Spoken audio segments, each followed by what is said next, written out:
दोस्तों, अगर आप भी विराट कोहली और केएल राहुल को शानदार खिलाड़ी और कप्तान मानते हैं तो वीडियो को लाइक जरूर कीजिएगा। दोस्तों, लखनऊ के मैदान पर गेंदबाजों ने दिखाया है ऐसा तबाही का मंजर, अंतिम गेंद पर कह पाना मुश्किल था कि कौन मारेगा रोंगटे खड़े कर देने वाले मुकाबले में बाजी। तो आखिर क्या कुछ हुआ लखनऊ और बेंगलोर के बीच खेले गए आईपीएल 2023 के सबसे रोमांचक मुकाबले में, जिसने लखनऊ को मुंहतोड़ जवाब देते हुए बेंगलोर के गेंदबाजों ने रचा इतिहास।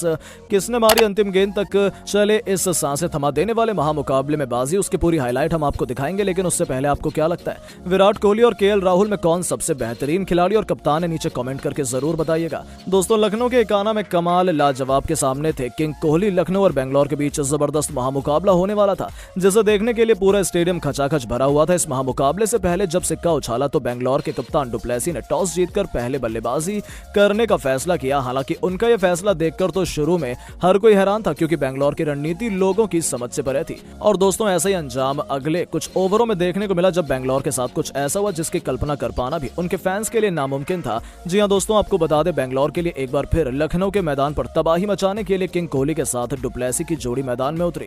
पहली ही गेंद पर विराट कोहली ने कुणाल पांड्या के खिलाफ मैदान को चीरते हुए चौका बटोरकर अपना खाता खोल लिया था। हालांकि दोस्तों, लखनऊ के गेंदबाज अपनी परिस्थितियों का बखूबी फायदा उठा रहे थे। जहां ये दोनों विरोधी गेंदबाजों को तहस नहस करने के लिए जाने जाते हैं, तो वहां इन्होंने संभलकर बल्लेबाजी करते हुए 6 ओवरों के पावर प्ले में केवल 42 रन बनाए। उनका यह अंदाज देखकर तो हर कोई हैरान था, लेकिन परिस्थितियों के हिसाब से उन्होंने बेंगलोर को एक मजबूत शुरुआत दिलाई थी और लखनऊ किसी भी कीमत पर विकेट चटकाना चाहती थी।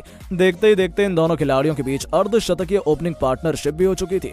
तभी रवि बिश्नोई दिखाते हैं अपनी फिरकी का जादू। 9वें ओवर की अंतिम गेंद पर विराट कोहली उन्हें आगे बढ़ाकर बड़ा शॉट खेलना चाहते थे, लेकिन वो उनकी फिरकी के जाल में फंस गए और पलक झपकते निकोलस पूरन ने उन्हें स्टंप आउट कर अपनी टीम की वापसी का ऐलान कर दिया। पूरे स्टेडियम में जोश की एक नई लहर दौड़ चुकी थी। विराट कोहली 30 गेंदों पर केवल 31 रन बनाकर लौट चुके थे। इसके बाद तो दोस्तों, बेंगलोर का डाउनफॉल इस तरीके से शुरू हुआ जैसे ये टीम कोई आईपीएल नहीं बल्कि गली क्रिकेट खेल रही हो।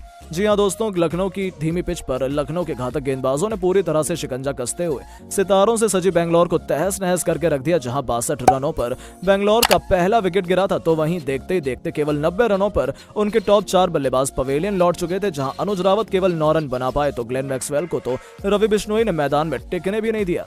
जहां उनके लिए मैदान में आकर चौके छक्के बरसाना तो दूर, बल्कि टिक पाना भी नामुमकिन साबित हो रहा था। जी हां दोस्तों, लखनऊ के गेंदबाजों ने फिरकी का ऐसा जाल बुना कि डुप्लेसी के अलावा बाकी सब केवल आया राम गया राम बनकर रह गए। हालांकि एक छोर से कप्तान डटकर बल्लेबाजी कर रहे थे, लेकिन 44 रनों के निजी स्कोर पर उन्हें भी अंतिम मिश्रा ने पवेलियन के दर्शन करा दिए। ये बेंगलोर की पारी का अंत होने का इशारा था, जहां दिनेश कार्तिक ने 11 गेंदों पर एक चौके और एक छक्के की बदौलत 16 रन बनाकर अपनी टीम को संभालना चाहा, लेकिन उतना काफी नहीं था और गिरते बढ़ते बेंगलोर की पूरी टीम 20 ओवरों में केवल 126 रनों तक पहुंच पाई, जहां उनके 9 बल्लेबाज घुटने टेक चुके थे। दोस्तों, लखनऊ के गेंदबाजों की तो आज चांदी रही, जहां नवीन अल हक को 3 सफलताएं हासिल हुई, तो बिश्नोई और मिश्रा को 2-2 विकेट मिले।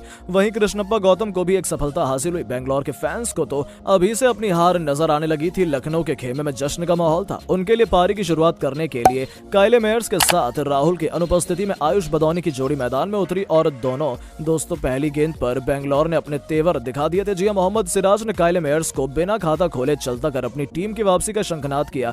यह लखनऊ के लिए करारा झटका था, क्योंकि रनों का खाता खुलने से पहले विकेटों के स्कोरबोर्ड में एक बल्लेबाज जुड़ चुका था। उनके आउट होने के बाद बल्लेबाजी करने आए थे स्टैंडिंग कैप्टन कुणाल पांड्या। बेंगलोर की वापसी की उम्मीदें जा चुकी थी, लेकिन कुणाल पांड्या तो कुछ अलग ही मूड में आए थे। आते ही उन्होंने मोहम्मद सिराज की धज्जियां उड़ाते हुए एक नहीं दो नहीं बल्कि चौकों की हैट्रिक जड़कर कोहली तक के पसीने छुड़ा दिए थे।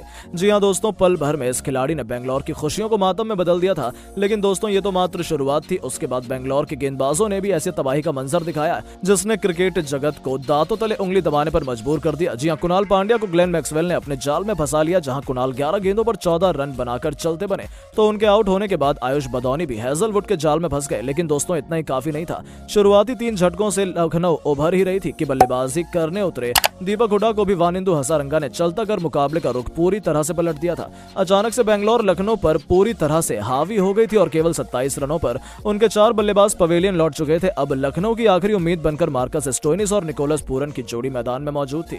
दोस्तों, निकोलस पूरन ने आते ही अपने बल्ले से गेंद को 90 मीटर दूर फेंककर तूफानी छक्का बटोर लिया था। मुकाबला पूरी तरह से बराबरी पर आ चुका था। 6 ओवरों में पावर प्ले में लखनऊ भी केवल 34 रन बनाए थे, लेकिन दोस्तों निकोलस पूरन जो ज्यादा देर तक अपनी टीम का साथ नहीं निभा पाए और केवल 9 रन बनाकर कर्ण शर्मा का शिकार हो गए। उसके बाद तो पूरे स्टेडियम में सन्नाटा था। तो वहीं बेंगलोर के खेमे में जश्न का माहौल था। फैंस तो अपनी आंखों पर भरोसा नहीं कर पा रहे थे। उनके आउट होने के बाद बल्लेबाजी करने आए थे कृष्णप्पा गौतम, जिन्होंने आते ही एक छक्का और एक चौका जड़कर अपने तेवर दिखाने शुरू कर दिए थे। जी हां दोस्तों, ये मुकाबला हर मिनट एक नई करवट ले रहा था। नए ओवरों में लखनऊ केवल 53 रनों तक ही पहुंच पाई थी, जहां से अंतिम 11 ओवरों में उन्हें जीत के लिए 74 रन चाहिए थे।